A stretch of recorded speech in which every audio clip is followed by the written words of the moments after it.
Wait, your hair's a Hey, it's Monday, and we are back from spring break. We have one kid who is not back from spring break, and we have a kid that is sitting in your seat, just so you know when you watch this. He has not officially changed seats, but he is attempting to demonstrate that he is a, I believe the term is, new man. And we're going to see how this changed man. new changed man works. We're all excited to see what happens. Alright, then to you guys, if you have not bought tickets to the dance, you still have time, I think, through this week. I think they're selling them all the way till Friday. But that is the one coming up this Friday. Starts at 6:30, goes until 8. And then we are at camp 1 week from today. So the way it works is we leave Monday morning. You will not have any classes Monday. You have school, because you're going to be here for a little bit. You'll be meeting in the cafeteria, and then I will be there running around giving directions, and we take off on bus, and then we will be getting to camp probably around 11:30, eating lunch there, and dealing with information from there. We have a kid who's going to give me a phone, an iPad, or a shoe in just a moment so we can help him out. Thursday of this week is when you're going to find your camp information. That is when I give you all of your groups and your cabins and all that stuff. Except for some of you, as it says on there, those of you who make choices this week, because apparently some of us are changed people, whether it be man or whoa man, that some of you may not get that information on Thursday. I have been known, because of my old age, to lose information and not be able to find it until Friday. Sometimes I've lost it all the way until Monday, depending on how old and grumpy I feel like being. So this week we're going to find out what level of cantankerous I am, to use our vocab word for today. And then also, no tie game this week. I'm just going to be wearing my Camp Tecumseh shirts because I figured it was a good week as we go into camp next week. Those of you with questions, hang on. I'm trying to ignore you as fast as I can. Kid giving me things so I can get the book. This does mean you can no longer sit on the back of your chair. You have forfeited that. You are now below the 25-point thing. So over there? No. I'm not that mean to you. You just can't sit on the back of your chair. You still have over 20 points. How do you have below 25? He is. He had one bad day. Goodness, you guys can't all attacky. I spent 10 points today. Yeah, he still spent half the number of points of Miss Throwy over here. Hi, Street. What's up? Okay, so I had a really important question that I was thinking about last night. So, what time do we get back to our cabin at night? Around 10:30. You're gonna let lights out. Usually around 11:15. Okay, that's what we were. That's what I'm sorry. I meant to say we'll talk about it on Thursday. Okay. Elena. Do you have dementia? Do I what? Do you have dementia? I do. Right. I meant Noah. Are we allowed to use our smartphones on the bus going? Absolutely. It makes you guys stop talking. So it is a great idea. Oh, we're all stars. Changed woman. Can I get my phone out to set a reminder to remind me to bring money because I need money to buy a ticket to the dance? That was almost a coherent thought. And yes, as long as you stand while you do it. And then that's fine with me. Hello again, Noah. Are we allowed to use the bathroom after lights out? Yes, but not on the bus. Because that would be weird. Hi, Caroline. I know this is a bad time, but my friend is spamming me, so can I please use some very rude words to text her to be quiet? Well, you didn't have to tell me that part, but sure. You're more than welcome to kindly ask her to refrain from saying that. I don't think it's gonna be very kind. No, I learned my lesson last time. Hi, Will, who has not asked a bad question yet. Is your projector even more messed up now? Yeah, it's slowly dying. Apparently it has what's called projector cancer. Whoa. And it is slowly spreading. They are going to put it... amputate it. They're going to send it to go to a projector farm coming up soon. That's the hospital. They're going to get a new... They're going to put it down. You just have to amputate it. It was supposed to happen over break. Cut the cancer out. Elena? Okay. So you said you can use your phone on the bus, right? But can I play a game with voice chat on the bus with really loud people? Why is it No, Mr. Phobia! Right. And I learned. hi. I know you said it's projector cancer, but do you know what it actually is, or is it kind of just a mystery to you? They know what it is, and he said there's some thing that's inside of it that is going bad, and that's the sign it goes bad, and then pretty soon it's just gonna not turn on one morning, or it's gonna start smoking or something. They knew what it was, and they said once it happens, you can't fix it. Is he gonna get addicted to that? Now, given that projector's older than you guys, it's been in my room like 18 years or something like that. So It's a full-grown around. adult. Is it Oh the wait, projector? look! It's time for me to stop calling on you. So tomorrow we have I Learn. I apologize, Stabby, that you got pulled into all the other hooligans. This is what happens sometimes. I Learn English tomorrow. We do have the shorter class periods and no best. Just to and then we also have it again on Wednesday. Thursday is where all but 2 of you will be getting your Camp T info, and then Friday is where the FJH dance comes in. I'll let you figure out which 2 it is so far. Who knows? Maybe we'll add more to that number. And then, so you can really see my screen cancer going on there. I believe, if you can see, it's like little C's. It looks like little squiggles. Oh, I thought it looked like Swiss cheese. Swiss cheese too. I thought it looked like And some then front of my nose. we do not have post-it note on front cover. We should be good to go there. And then as we go into it, the gospel page, we get a chance to do that one. I do not recommend the audio book on this one. It's there if you're desperate, but this book does not read well audio book-wise because it kind of jumps around and gets confusing. But if you really need it, you're welcome to try it. So using the same thing that I gave to Eden. Hi Bella, what's up? Do we get the opportunity to earn back our chance to get our information on Thursday? If a person were to have lost that right, absolutely, of course. It just depends on how things go between now and then. Great. We have so many days to make an impression on me. Hi, Stabs. How long are you going to be on the bus? Like an hour and a half. Oh my god. And again, if it's a camp question, Thursday. I'm done talking camp till Thursday. Or if you want to come after class and use your passing period, I'm happy to answer them for you then. So I have a question for you that I was thinking about. I didn't like thinking about school over break, but I thought about school over break. So, do you guys have a favorite movie? Like a movie that you feel you could watch by a show of hands. Like a movie that you feel you can watch over and over, like you can quote parts of it, like this is that movie to you. Okay. Then my next thing is sort of aimed at you. If you don't have it, then that's fine. So with that movie of yours that you enjoy, are there certain scenes that you could watch over and over again? Yes. Okay. And I'm assuming those same scenes that you could probably quote over and over again? Yes. Have you ever attempted to show someone else that movie? Yes. Yeah, but Miss Mellon said no. No, I think When you have shown that changed man, if you have shown that movie, sometimes it goes well and friend likes movie, And sometimes our teacher rejects it. and sometimes not so well. And So here's what my thought is. I talked a little bit on that Thursday before we had break, and I did a little bit of discussion-y day with you, and I was talking about how I get to sort of set up my year. So for me, my school year is sort of like my favorite movie that I get to watch over and over again, but I get to create the movie. I know there's parts of my class kids don't enjoy as much, and I usually push those to the front of the year. That's why we begin with short stories and then go into poetry, because I know everything I do, that's probably on the lesser end of what kids enjoy. I also move Greek mythology, so it's during the time of the year that you guys don't want to do as much. For me, I also move the parts that are my favorite to the end of the year, because I like to end my movie with my favorite parts. We are now getting to end of my movie and those favorite parts. So for me, just to give you a heads up, especially more so because I only have one advanced class this year, normally I have 2, it is just you guys. There are experiences that I get to have that I only get to share with you guys. Because only you guys are going to be reading this book, and then only you guys get to read the book that's after this. My regular classes don't get to do those just because it's thought that they're a little too high-level intellectual for them.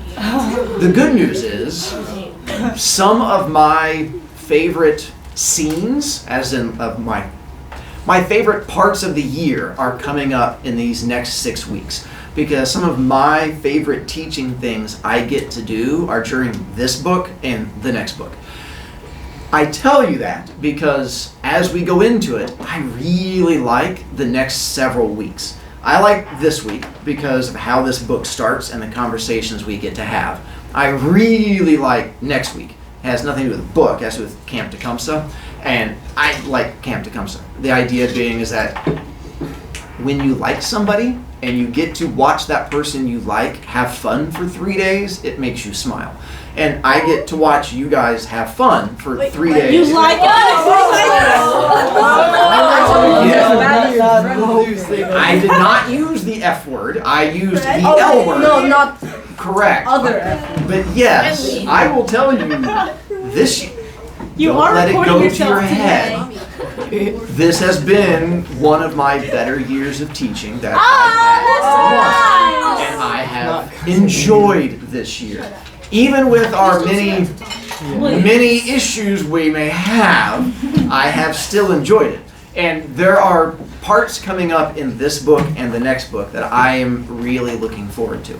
Those of you who don't read it, I understand. Some of you guys hate reading. It means that you won't get to experience those scenes with me as much. Just like if your friend was using the bathroom for the first half of the movie and then walked in for your favorite scene and then sits down and goes, I get it. And you're like, you don't, like that's how it feels when we get to some of this and you guys haven't done the reading. You're not going to understand why it's funny or why it's so amusing and fun. Those of you who do, I get to share that with you and I get to look forward to it. So I just had that thought as I was thinking about stuff over break. With that, we're going to be getting into the beginning of gospel. This first part of it, it's fairly easy. What the story mountain, what does the mountain begin with? Exposition. Luckily, the exposition of this one is not too horrible because it deals with a kid and it's this real life story about a thing that's at the beginning of the internet and this kid who sort of started this thing with the internet, and we're going to get into it so it gets kind of fun. But then I'm hoping, fingers crossed, there's this big reveal thing that's going to happen, and I'm pushing to make sure we get to this revealing thing by Friday. Nice. Changed man, what's up? So we're your favorite class, right? Of this year. You are my favorite advanced class I have this year. This first period thinks that they're his That's like favorite what my class. grandpa says. That's why there's a flag with their face. It's like saying that we're your favorite So Alright. it's called Mr. Brovian. too. Mr. Broviak, can I get you a flag with our faces? Yeah, that was what I came back to this morning. That they all got into a big crowd and then attacked me with that flag. Yeah, You should put Dylan a made a picture of me TikTok up there about just it. so it's like clear. Yeah. Did Dylan Well, make that? I was No. thought it was Oh, a little overwhelming myself. But I figure the joy is now kids at home, they get to see all of those faces on there and wonder what's going on. So it's disturbing. Are you gonna Hi, Caleb. Mr. Broviak, you're my favorite English teacher this year. I appreciate it. That means I beat your English comp teacher, so it's a win. No, just Go to where it says a note to the readers, because that's going to help things make sense. Oh, Sorry. and what I put behind me is the thing we're going to talk about. It's a symbol that's going to get shown in the book, so it just makes it easier to put it up there to help you guys out. Printer. All right, so it should be page VII. A note to the readers. While I was waiting in line at the local grocery store, a young man approached me and asked me for the time. I told him 4:10. I remember it distinctly. And continued emptying my carriage onto the conveyor belt. I don't know why they call it that. Shopping cart. Shopping cart. Right, they called it conveyor. Anyway, shopping cart is what she's talking about. They do live in New England, like the Boston, Massachusetts area, so they might be kind of weird. He hovered around the store's exit and approached me again as I left. He held a copy of my first novel, True Confessions. This would be Janet Tazjian, who's talking right now. Aren't you a writer?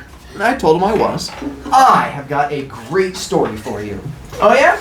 I pushed the shopping cart toward my car. You know who the best person to tell your story is?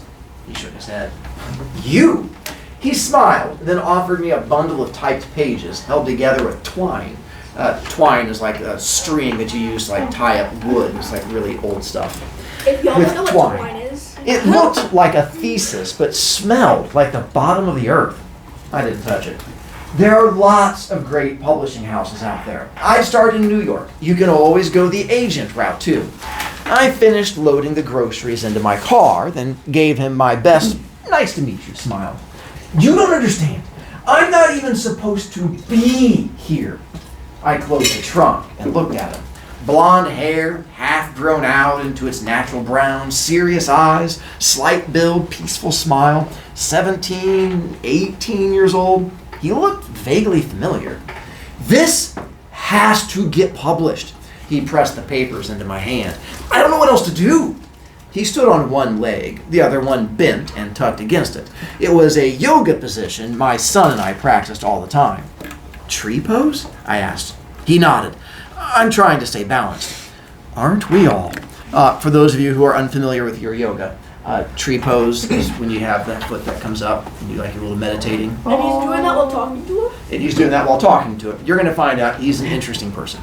But yes, while talking to her, he just all of a sudden just goes right up into this while speaking. Oh my god. After a while with this kid, it'll seem normal. Aren't we all? He seemed completely unself-conscious. I just came back from Walden Pond. Have you ever been there? Many times. He pulled the paperback Walden from his back pocket and started to read. To be a philosopher is not merely to have subtle thoughts, nor even to found a school, but so to love wisdom as to live according to its dictates, a life of simplicity, independence, magnanimity, and trust. He looked at me, eyes shining. Isn't that the best? What do you say to a kid standing on one leg while quoting Thoreau? I told him I'd read the manuscript. David Thoreau and this thing called Walden Pond is from Massachusetts. Is this guy who is a big intellectualist when you come up with theories and stuff like that. Philosopher. He was an American philosopher who was all about embracing life and embracing like the woods and trying not to be consumed by the world around you and stuff like that. When you get to high school in your advanced English classes, it's a really boring book that you're going to have to read. But it's about making good life choices, which is always boring. I set it up like a term paper, he said. I typed it on an old manual typewriter in the woods. Then I pulled stuff from the web, added some biblical quotes. He smiled. It'll all make sense, you'll see. He placed his foot firmly on the ground. If you decide not to help me, I'll understand. I asked how I should contact him. Oh, that's impossible. I'll contact you. On the drive home, I skimmed through the pages on my lap. I sat in my driveway and continued to read, unfazed by the gallon of ice cream melting in my trunk. I thought he looked familiar. I raced back to the grocery store to find him, but he'd already gone. By the time he called the next day, I had read his entire manuscript. Well? He asked. His anticipation reminded me so much of my own, waiting to get my first novel published. I told him I had another project I was working on, but thought his version of the story was important and needed to be told. I asked my editor, Christy, if she'd be interested in publishing the manuscript. After reading it, she was. Josh also gave me a disc with photos he'd taken. We placed them throughout the book. The epilogue was my idea to add another perspective. Working on the book, I sometimes found Josh's story inspirational. Other times it seemed eerie and devoid of meaning. In my research, I found some people who said Josh suffered from bipolar disorder, or ADHD. One teacher even said he thought Josh had acute messiah complex. All I know is the young man I met several times over the course of a month seemed perfectly normal. But don't go by me. I sit in a room and make up stories all day. When my editor mailed me the galleys a few months ago, I talked to Josh for the first time. You realize, if we publish this, people are going to know you're still alive. This whole mess might start up again. His voice sounded calm and rational. It's really important for me to be honest right now. I just want to write about the truth. I tried to reach him later to give him some copies of the book, but he disappeared. Again, this is his story. The Gospel according to Larry. A couple things. When they say bipolar disorder, So bipolar disorder is when you have manic episodes where you get really, really happy, but then you also crash and get really depressed. It's where your brain can't regulate. Normally as a human, you can regulate emotions, but bipolar, you're missing chemicals in your head. My stepbrother has it. And you'll go through things where you just get super happy nonstop, and then you crash and get really depressed, and your brain can't control it. They suspected he had that, also ADHD. Do you guys know what a Messiah is? God guy. Yeah, Jesus was a Messiah, so was that Allah guy. And so the idea is a Messiah is someone who shows up to save everybody. A Messiah complex is when a person feels that they exist on earth to save other people. A lot of times they accuse doctors of feeling like they have a Messiah complex because doctors fix everybody. What you're going to find out with this kid is they accuse him of the same thing because he's trying to change the world, and they accuse him of feeling like he thinks he's God. So this book technically is written by Janet Tashjian, who is this famous author of young adult books, but it was actually Josh, this kid who is going to be the main star of it. He wrote the book about what happened to him. Do you guys know Jimmy, Mr. Beast, that main guy? So imagine the backstory about how he got to be where he was. That's sort of what this is. This was the guy who, without him, Mr. Beast would not exist. He was the first person to find, he was a kid who found a way to connect to other kids. And it was huge on the internet. And it kind of changed everything that is today. The gospel, according to Larry. Wait, so is he the one who created Roblox? What? Did he basically inspire Roblox? That's crazy. Yes, he directly inspired Roblox. Part 1. This is the disciple which testifieth of these things and wrote these things, and we know that his testimony is true. St. John 21:24. So that is a quote from the Bible. This book is not a Bible-y book, being as that I'm not a Bible-y person. But as we get into it, it will make sense for us. Oh, and there are no chapter numbers. If you get to that first one, page 7, there's no chapter on there. It's throughout the entire thing. It's just sort of separated. I haven't enjoyed... Oh, hang on. And that's my guy. Okay. I'll talk about that in a moment. Yes, that's a big dog. I haven't enjoyed a rant this much. Oh, dang it. Let's go back. Since Thoreau. Now, see that little 1 after Thoreau? That means it's a footnote. So I have to jump all the way down to the bottom, and there's a ton of footnotes where he gives his sassy comments. Henry David Thoreau wrote Walden and Civil Disobedience. We had to read them for English last semester. Very New England. Nature is good, materialism is bad. Beth ate it up with a spoon. You guys know what materialism is? So it's like when you like materials more than you like other things. And what are materials? Money, and then like clothes, Yeah. and like other stuff. Madonna had a song in the 80s called Material Girl. It was all about, I want stuff, give me stuff. I don't care about people and love, I just want things. And so the idea of materialism is like, all you really care about is getting stuff and not people. And so he was very much into materialism is bad, you should care about people. Crazy talk. Hi, Jude. I have a Band-Aid. Yeah. Is that a material thing? You should be beyond that by now. My finger's bleeding. Oh, your Sorry. fingers You just gotta be It felt like a perfect reference on that one. Water, that's material. We don't need water. Okay. Beth said, we need people stirring up the way we think about things. My best friend, Beth, was trying to talk me into forming a Larry study group with her. His website, www.thegospelaccordingtolarry.com, received hundreds of hits a day, mostly from teens and college students. No one knew Larry's identity, and that conjecture alone was the source of several companion websites. Many kids at school were fans, but Beth was rabid.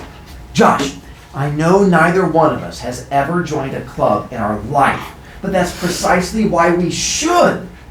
I tried to listen to the details of her story. I really did. But there's something about Beth's mouth that gets in the way of paying attention to its contents. Footnote, she would hate me for saying this with her "don't objectify me" rant. Protest all you want, Beth. It's the truth. She often wore a certain brown lipstick and outlined the edges of her lips with this pencil she carried in her bag. Every time she talked, it was like this pale chocolate snow cone staring up at me, waiting to be eaten. I've been in love with her since 6th grade, but she didn't have a clue. If you found that disturbing and creepy, there are going to be more disturbing and creepy parts. He has a crush on her, and it's going to get awkward. Yeah. If you don't know that, when teenagers fall in love, it's always awkward. And so just prepare for that now. I'll help you with the club, like I said. But just so the two of us can bag all the meetings and laugh at the other people who show up. She was not amused. This isn't a joke. Someone is finally talking about the things I've been saying all along, and I think it's important to help spread the word. Are you in or are you out? Of course I'm in. I can't let you do this on your own. Next thing I know, you'll be running for prom queen or something. She punched me in the arm, her usual form of affection. Hey, why don't you help me at the store this afternoon? We're having a run on shovels. Beth's, puberty. Beth's father's hardware store had been, don't worry, you'll hit all sometime too. It's called puberty. Thank you. Had been our work/treehouse/summer camp since grammar school. Sorting the nuts and bolts, counting the different light bulbs, shoveling the wood chips into wheelbarrows had never seemed like a job to either of us. The small store prided itself on carrying everything a homeowner could need, but for a loner like me, it was a non-threatening way to be a part of the community without too much social pressure. I told Beth I'd meet her there at 4. For a brief moment, I pretended we were a couple, not snowbound outside Boston, but romping in the Caribbean surf, tan and in love. My fantasy shattered, however, when she waved goodbye and headed across the cafeteria to Todd Terrific, a new jock she was obsessed with. Okay, can someone please explain to me how this preoccupation with dopey athletes happens even to headstrong young women who work in hardware stores and score 1350s on their SATs? Beth, what are you doing to me? Life was cruel and unfair. What did this Larry guy have to say about that? The rest of school went by like the movie Groundhog Day, where Bill Murray wakes up and every day is the same, down to the last boring details. If you've never seen that movie, you should. It's It an is amazing awesome. movie. Right? Oh. It is Even when something new did happen, fire drill, substitute teacher, it was still just a giant yawn in the storyline. To keep myself amused during study hall, I invented a new alphabet based on the sense of smell. I also wrote a skit for Monty Python in case they ever wanted to reunite, and then drew sketches for the Gumby art project I was working on. You gotta keep busy, I always say. So those pictures will be the next ones here. This is Gumby, who is also, I have him behind my wall back over yonder, because I had kids give me a little Gumby thing, so I have a Gumby there. I also have a giant stuffed Gumby, but it's currently in my closet. Monty Python, if you're unfamiliar with Monty Python, you should absolutely watch Monty Python. It's weird old 70s classic humor, but it is great. And then this is Groundhog's Day, just to sort of give you all the pictures for I it. watched the Monty Python's Holy Grail. Oh, you should. Great movie. I know, very funny. Let's see. At home that night, I booted up my laptop and logged on. I checked my email, then the small portfolio of stocks my mother left me when she died. I made one last online stop to Larry. I wondered if Beth was doing the same thing at the same time. An unrequited cyber date. The Larry logo filled the screen. A peace sign with a dove, a floppy disk, a planet, and a plug inside each of its 4 sections. I scrolled down through several photographs to comments people had written that day. Pole John posted a new link to Adbusters. Toe Jam ranted about Larry's last sermon, calling it brilliantly flawed. I was in the middle of reading his argument when Peter knocked quickly, then stuck his head in my room. "You want some leftover pizza?" My stepfather was the ultimate businessman. even in his terry cloth robe and slippers with these squashed heels. He could command his advertising consulting firm from the brink of failure to unbridled success. He had the whole sales thing down. The firm handshake, the warm smile, the good listening. It was the real Peter, not like a put-on, like lots of other guys at his company. All right, with the symbol thing up here.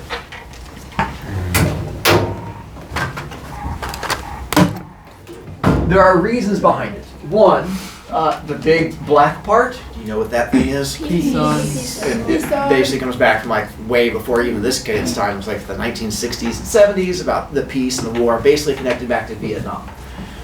This is, so there is a motif connected to a white dove. Do you know what the motif is? Love. Not love, but a good guess. It brings Nice. Peace. And so the white dove is supposed to represent peace and stuff like that. Yeah. Isn't it because after Noah's Ark it brought them like the little plant to show that it was... And every chance of it, I could definitely see that. I've not heard it, but it would not surprise me. And then this just stands for technology because it's connecting to everything in the world. This would be the world. This one, what is that? So this is where I realized you guys see this all the time. That looks like a printer.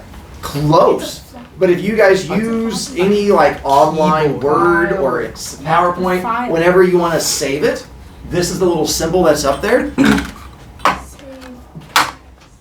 I've used one of these before. Have some? I do. This is what back in dinosaur times. This is what we had to use back in the 90s. Anytime that you were, this was the early version of a USB flash drive. Except this can hold up to 1.5 megabytes. Oh my god, that's so many. Now you have to realize, every time you take a picture with your phone, it is roughly 7 megabytes. So one picture of your phone wouldn't even fit on all of these combined. That's how it went back one time. But anytime that you wanted to save something, and it was called like, had a little thing that would slide over, and then it had like a little magnetic thing that you could touch it there. They were called floppy disks because these were actually the second version. I don't have the first version, but the first versions were even bigger and like that, and they only stored 500 kilobytes, which was half of a megabyte, and they were actually floppy. Like you could actually go work it and bend them. But that was the problem, is that kids would bend them and then they would be ruined. So then they doubled it and now they made it the hard version. So now anytime you go to save a thing, this is the symbol that you still see, and it goes all the way back to the 90s, which is when the story was taking place, and at that time, this was newfangled technology. Yeah. Do you remember when Apple was really proud that they got like 2 megabytes and 2 gigabytes? And I remember all of those times. I was alive during the dinosauring. He looked over my shoulder and checked out the screen. I need to stop reading because the bell's going to ring. Yep. I apologize. So embarrassing.